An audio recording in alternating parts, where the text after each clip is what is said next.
Hi, friends. We're on another episode of Media Essential Workers. I'm again joined by Jeremy Ross, CBS's 2's Jeremy Ross, who's been quite friendly in helping us get these productions going. And I'm very excited to also introduce John Owens, who is the recently elected president of NATAS. You guys might know that as those who bestow the Emmys upon the participants who actually reach that level of excellence. So Jeremy, again, thank you for joining us. John, I'm very excited to have you. And I'll tell you why in a little bit, because the Emmy nights actually hold a very special place for my wife and I. Our second date was actually at the Emmys, where I was nominated. And I think what really sealed the deal in my case was winning the Emmy. After that, I was like, what other date are you going to go on where you're going to meet an Emmy winner? So it was just something, a little personal antidote. Jeremy, I know you've also had quite a run of luck with some of the awards. So let's talk about it. Yeah, I would actually much rather talk about, quite frankly, how you were dating your wife to be at the Emmys, and that sealed the deal. To me, that's fantastic. You know what? I can think of lamer second dates for sure. She's like eyes all big, Tom Skilling, just like people she's grown up watching. You know, these are the people who have reached that pinnacle of excellence in our industry. And now I am for a night pretending to be amongst those and really fooling them all by winning. I joke, it was actually a very serious topic that I am very passionate about and do a lot of work. It was human trafficking. And I've actually helped Patty Belloc, state lawmaker who's no longer there, with some legislation with that. And it was kind of a topic that was very interesting to me and very important to get out there. And that's what the Emmys are about, honoring those stories that really do make a difference. And Raza, I do have to ask, when you gave your acceptance speech, did you thank your date? You know, I wish I had the opportunity. I was the junior of all the people who won collaboratively, so I was lucky not to get an elbow in the face half the time. But I think you were in the back. Mark Ringo, who I won that with, did actually point out Sarah Sadat, my wife and lovely producer, who was there as well. But shifting the attention off of me and onto John Owens, we really do want to talk about, I know you've worked for the Tribune, you've done a lot of documentary work. Tell us a little about your background, because a lot of people are going to get to know you very soon. Yeah, my background is it's a cross-platform background. I started as a print reporter. Before that, I was a film major in Boston and wanted to make and direct movies, and somehow ended up at the Tribune working part-time as an editorial assistant in their sports department back in the mid-'80s, which was another time entirely when people smoked in the newsroom and computers were just introduced in the newsrooms. And I worked there for 3 years part-time as an editorial assistant, and then fell in love with the idea of being a print reporter. So I decided to get more experience at the late lamented City News Bureau, which, for those of you who don't know, who aren't old enough, was sort of the Associated Press for the Chicago media. And you had all these great reporters who came from there, from Mike Royko to people before him, Bernie Judge, reporters who were active today. Matt Murray was a colleague of mine who's now the editor of the Wall Street Journal. Annie Sweeney, who's a wonderful reporter for the Chicago Tribune. Just so many great personalities worked there. So I worked there for 2 years and ended up with a decision to make. I had an offer to work at a newspaper in Grand Rapids or work at the Fox affiliate here. And I decided to work at the Fox affiliate.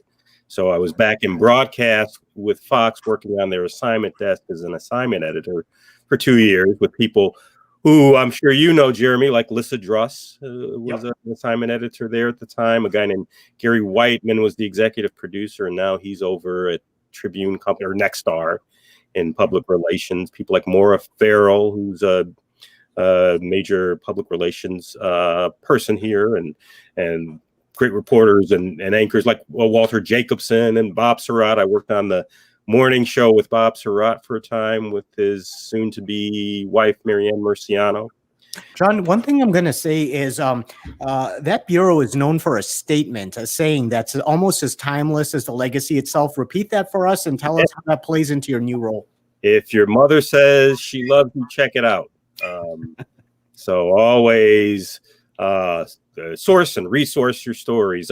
So I mean, it's definitely a motto that great reporters like Jeremy live by, and it's as meaningful today when it was originally said 60, 70, 80 years ago. So I mean, yeah, it definitely reflects on my role today as NATAS president, where we're responsible for celebrating excellence with regards to broadcast journalism, so that that's a model that definitely lives within me. And by the way, your check is in the mail for that last comment. You may not like the amount. Industry is changing. I will say, for those people who are listening out there who may not be part of the business, NATAS, especially NATAS Chicago, essentially is the acronym for the folks who oversee the Emmy process, the scholarships that kind of are affiliated with that. And it really is the gold standard of evaluating journalism, storytelling, visuals, storytelling, promotion.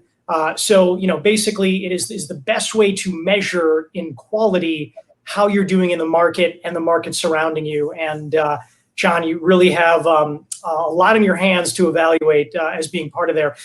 So those expectations, sometimes, do they hit your shoulders? Do you feel the weight there? No, I'm excited. I've been on the board for 10 years now, so I've been able to observe how my predecessors have handled the position. And it's a volunteer position. It's pro bono. No one's getting paid, and we're doing this because we love the industry. All my colleagues who are represent NATAS on the board of governors.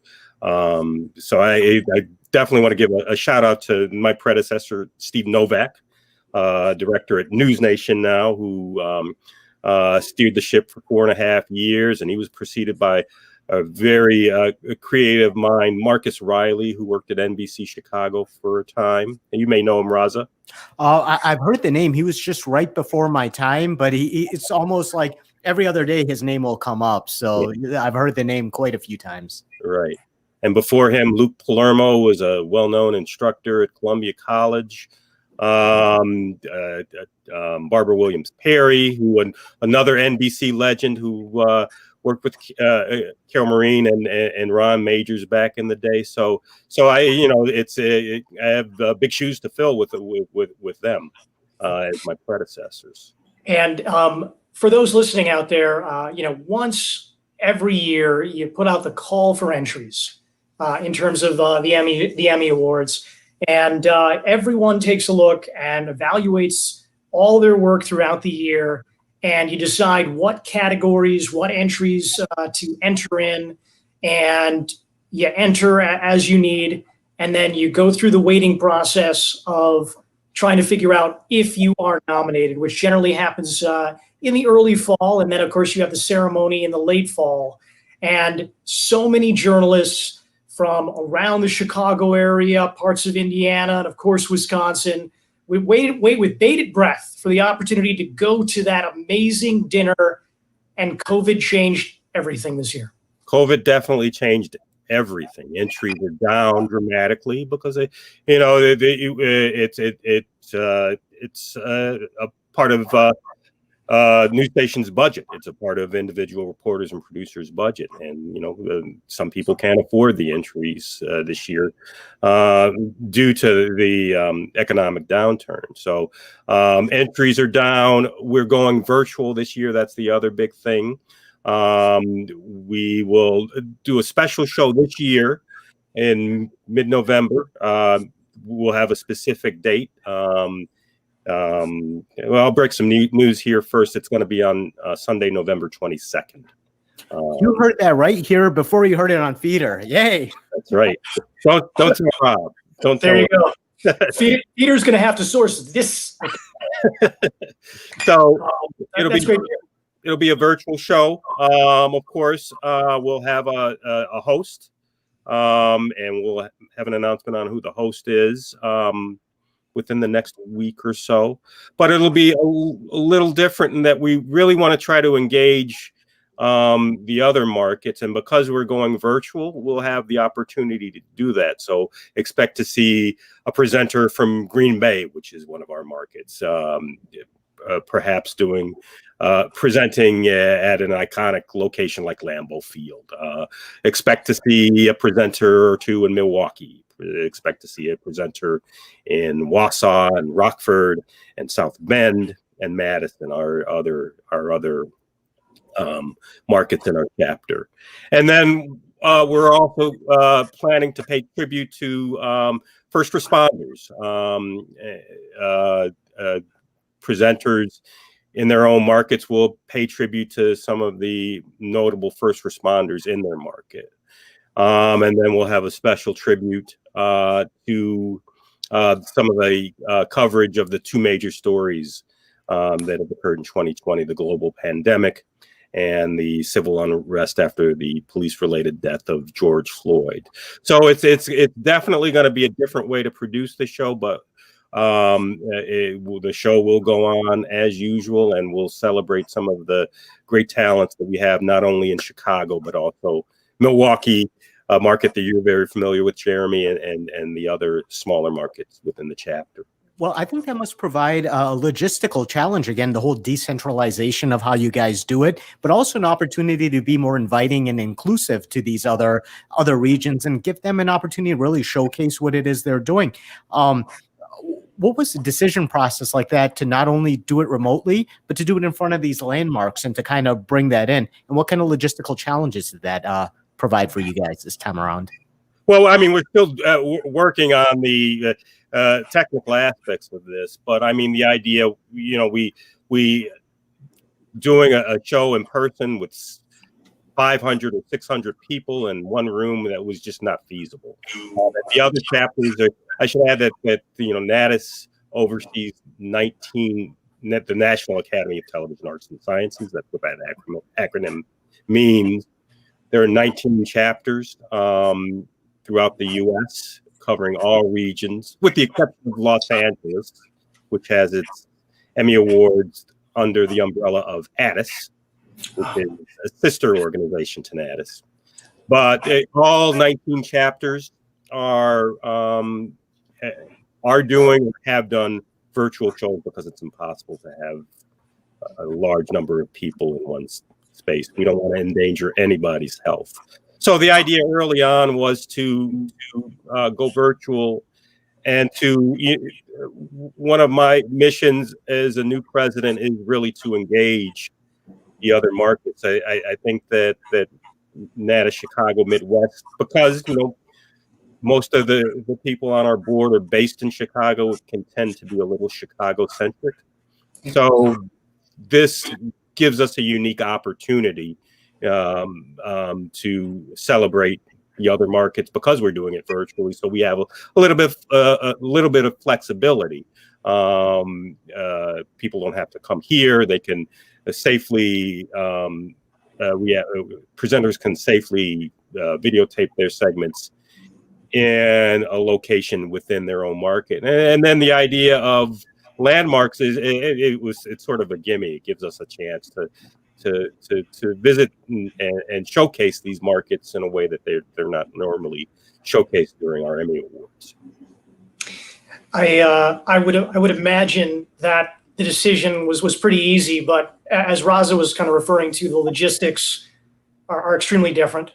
Who have you reached out to make sure that everything, when it comes time for that broadcast, works out okay? I imagine that whereas years past, you're talking about event planners. I remember one time being surprised that El DeBarge performed. Oh. And I imagine this time you're probably talking a lot with IT professionals. You have a good memory. You remember that one. How could you forget El DeBarge coming out of nowhere? Coming out of nowhere and amazing. performing Rhythm in the Night, I think was his big. Yes. That was a show where we had Tamron Hall and Ginger Z and Lorenz Tate, if you remember him. actor who was in a movie called Soul Food. We had them as co-hosts, so that was a fun one. We had Jerry Springer another year as a host, which was also a fun one.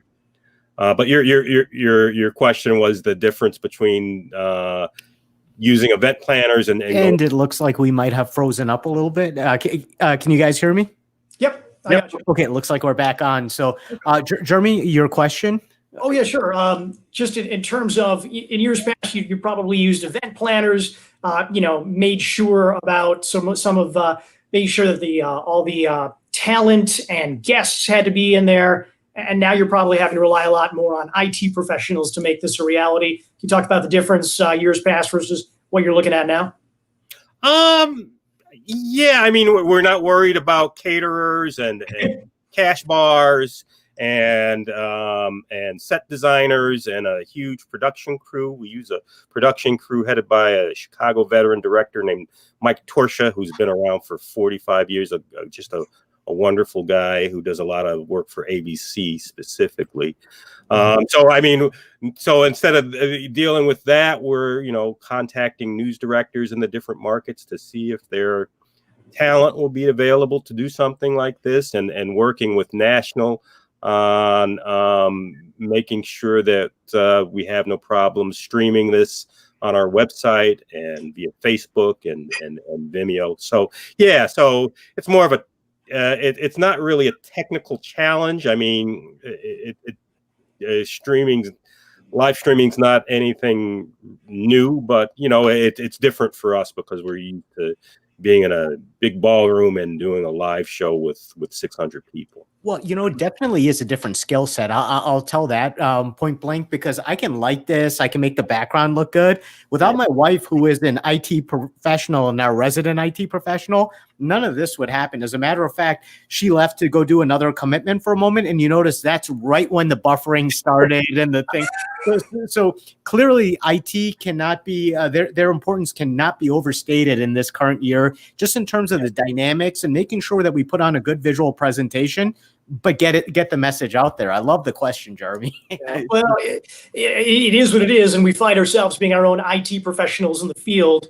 I know that you certainly, Raza, when you're in the field, find yourself troubleshooting more often. I myself do as well. But getting back, John, you had made mention about the amount of entries dipping down a bit this year. I was just kind of curious. If you had to guess in terms of a percentage, are we talking 10% lower than years past, 20? Is there a number you throw out there and you're attributing it to, essentially the recession that we had because of the pandemic?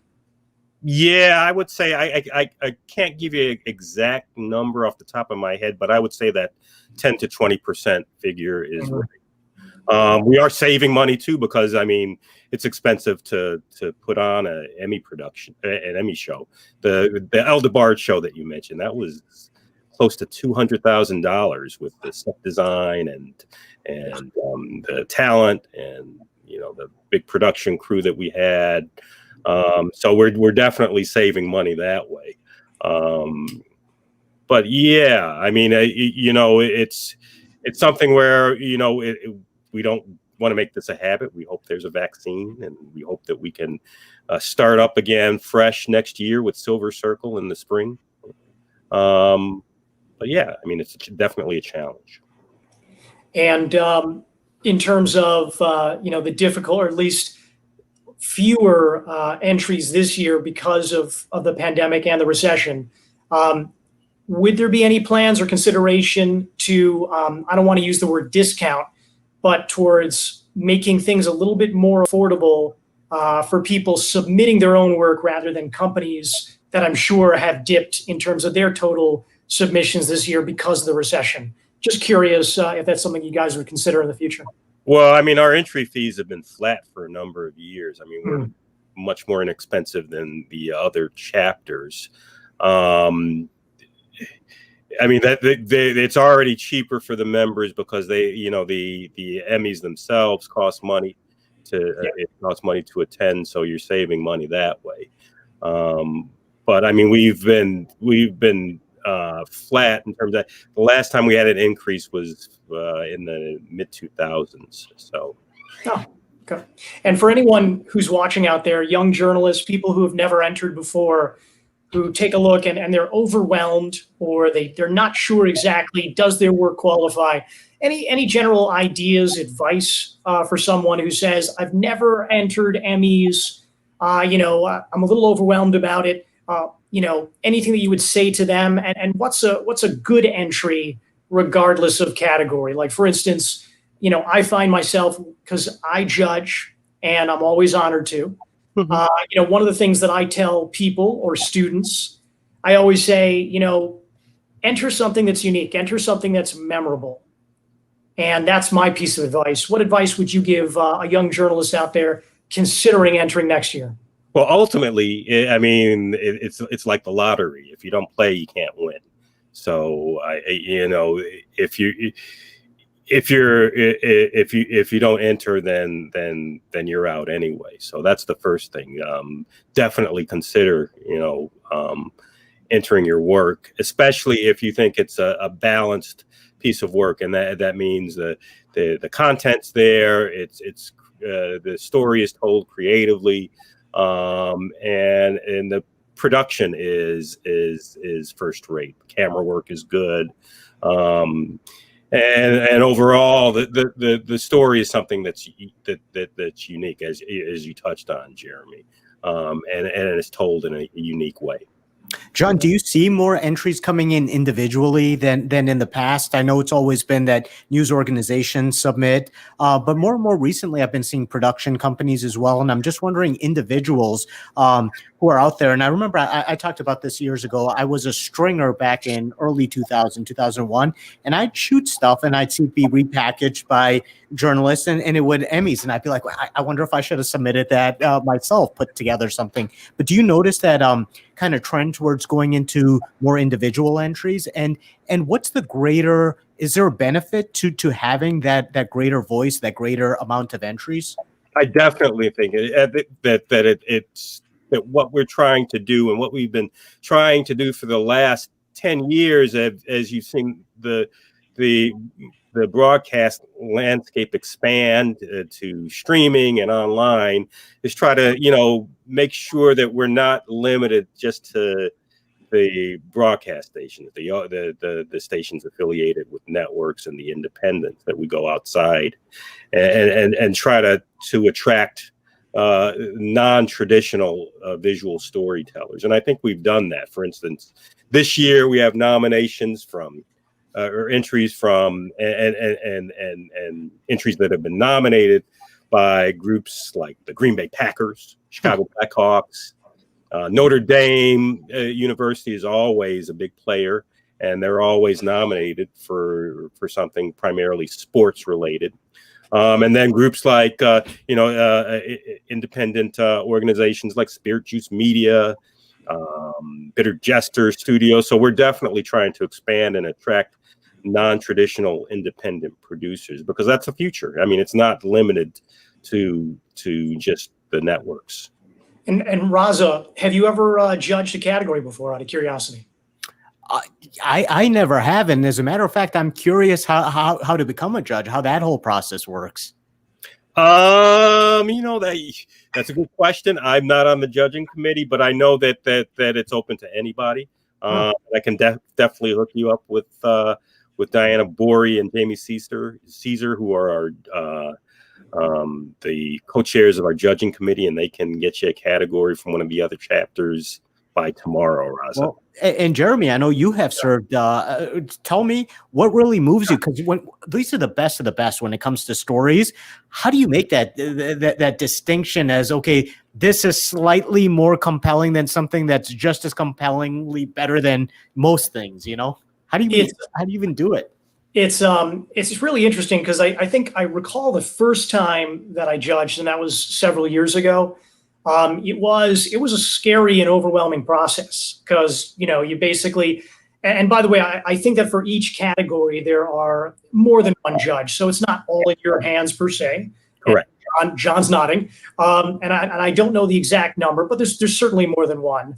And I don't think I'm allowed to tell you what chapter I recently judged, but I will tell you that it's really interesting to see the different variants of, what people hold up as this is the best that we got, and then judge kind of subsequently all the entries. And it really does wonders for seeing people's technique, how they cover story differently in many cases. And I'm sure that, John, you've probably taken a look at some of how people have covered the civil unrest in Chicago. Mm-hmm. I think that it does wonders for judging not only quality and content, but how people take different angles at stories. And so for someone like myself, who has to cover story A, B, and C, seeing what other markets do, seeing what other reporters do, I think it helps me in terms of my toolbox. So it's always pretty remarkable to judge and see what's going on in other parts of the country. Yeah, it's definitely helpful that way, to compare your own work to someone in another market, to let you know what works and what doesn't work, and what's excellent and what needs improvement.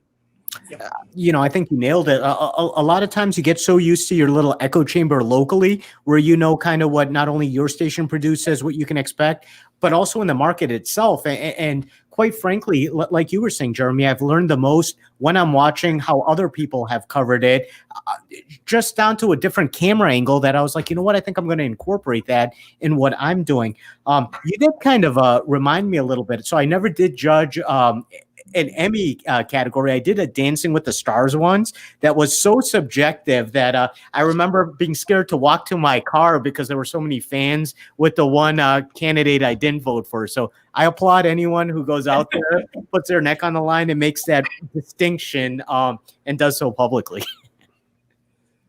It can be a difficult process, that's for sure. But no one's throwing tomatoes at me. That's the good news. That's the good news.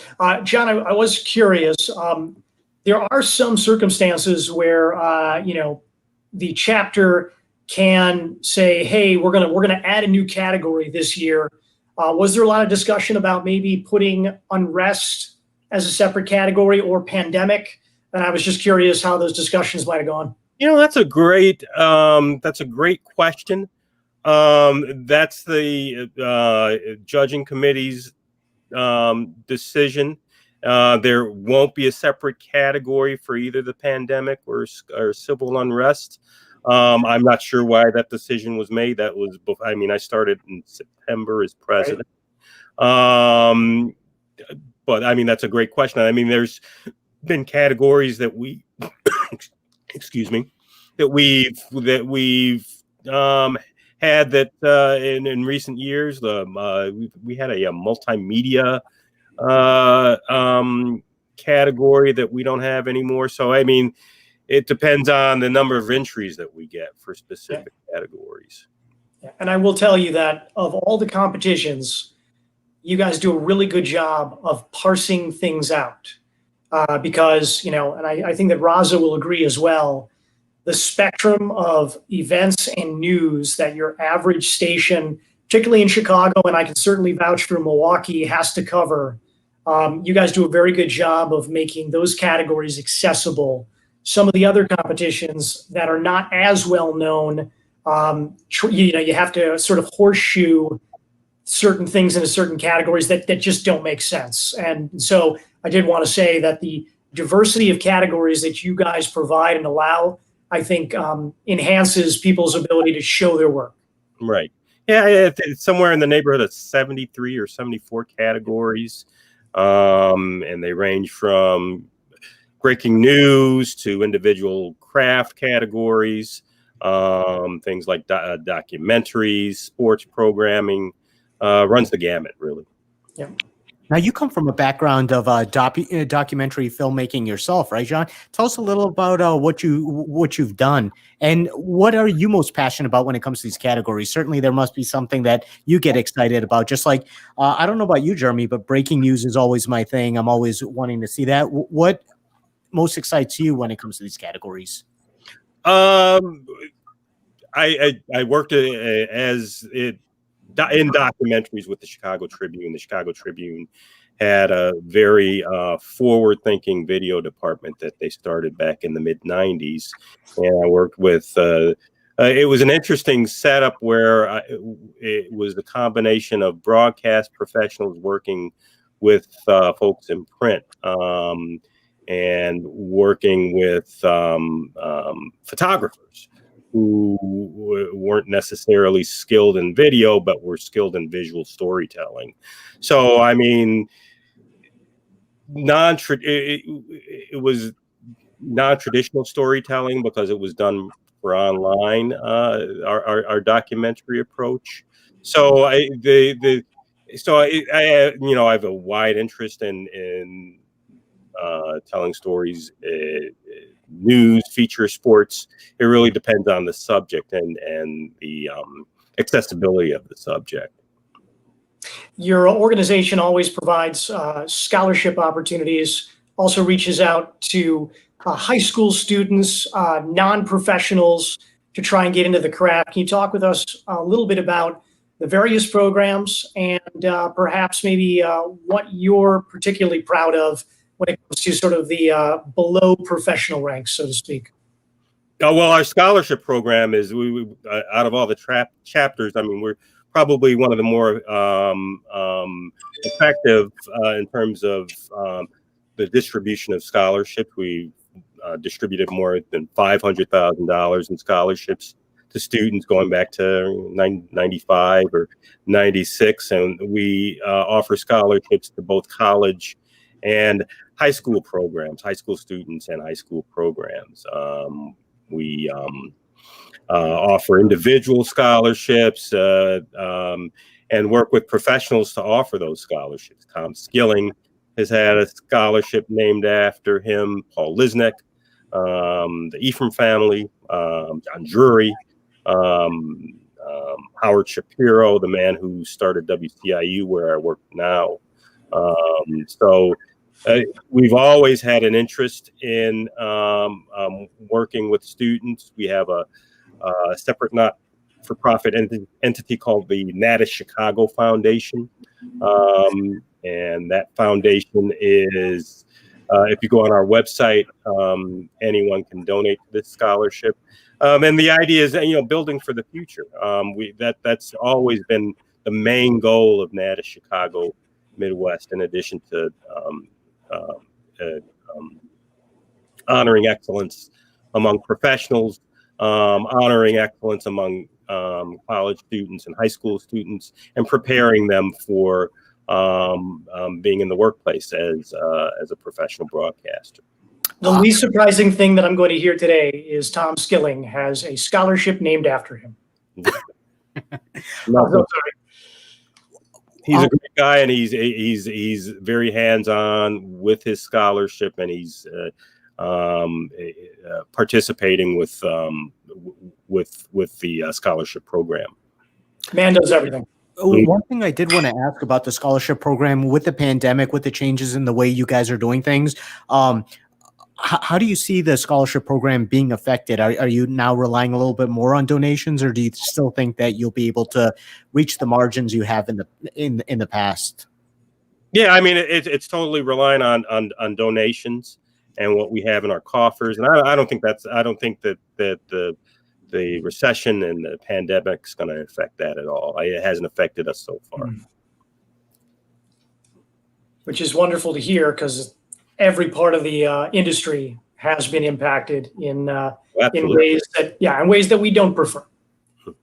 Certainly. Any of your members, in terms of, in Wisconsin, in parts of Indiana, locally here in Chicago, reach out, questions, concerns with how to do quality work, considering the health constraints that, we're all experiencing in the field? Just curious what the dialogue is between, NATAS and, people out there in the business doing what they're doing. Well, that's one thing that we need to work on. We need to create more of the dialogue with the folks, especially outside the market. We need to. I think that one of our plans is to do more with workshops, educational workshops for professionals. For instance, we're sponsoring in conjunction with the Society of Professional Journalists, we're doing a Google Tools workshop in next week, October 12th at 7 p.m. It's a free workshop.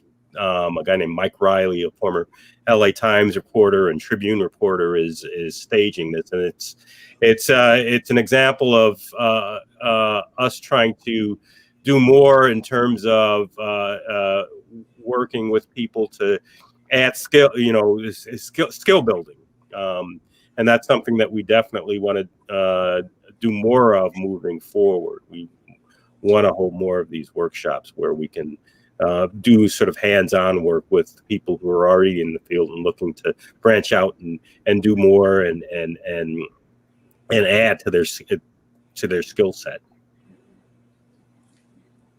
Anything about working with NATAS that has surprised you so far? Anything that kind of took you by surprise in terms of, oh, we're doing that?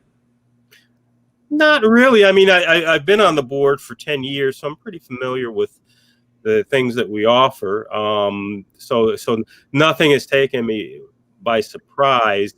I'm always honored when people, by the people who hold us in such high esteem. There's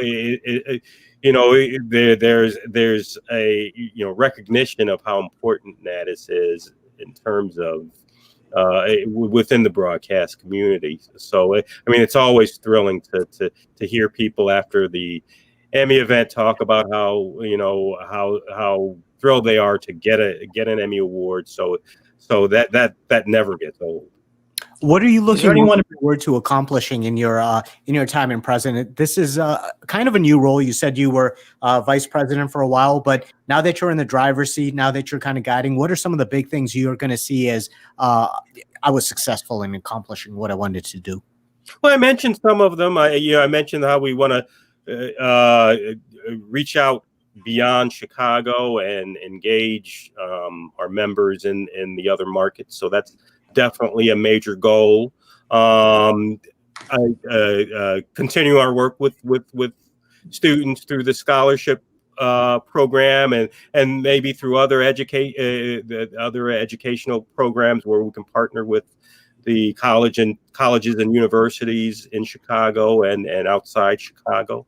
So that's a major initiative that we have moving forward. And then, we want to certainly address diversity and inclusion issues, and that's sort of up in the air on how we'll address that. But we're leaning on the other chapters who've offered, different seminars that address that issue, and I'm sure we'll try to mimic what some of the other chapters are doing with regards to that moving forward.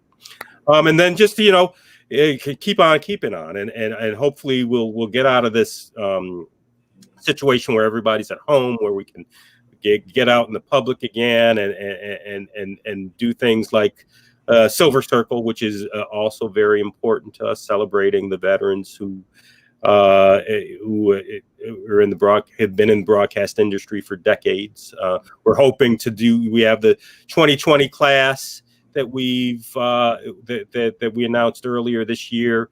We won't be able to celebrate in person, and that's a special event that really needs to be an in-person event. So we've postponed it, and hopefully we can get back to that in September 2021, because we have some great people who we are going to honor at Silver Circle. Well, fantastic. I really want to thank you, John Owens, and as always, Jeremy Ross, for helping me connect this interview. I think it's very insightful for us to know the people and the institutions that really support what it is that we're doing as journalists. So can't thank you both enough for joining us, and Jeremy, for doing what you do best, which is asking questions and putting things in perspective, and John, for giving us a perspective of how you see NATAS moving forward. So thank you both for joining us today.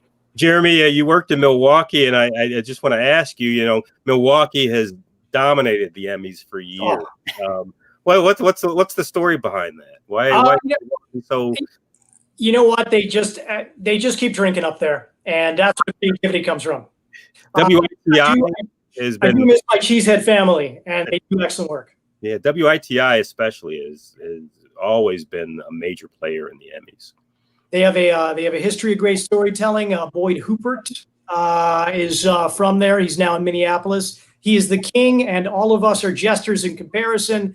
We take a lot of our cues from him. So a long history of great storytelling there, and we're all just trying to bring that elsewhere, including here in Chicago, Green Bay, and Northwest Indiana also. Well, thank you both for joining us, and thank you guys all for watching. As always, thank you for tuning in and supporting the great guests that we have who are sending the message that we all need to hear. Thank you guys both. Thank you, Raza. Thanks, Jeremy. Pleasure.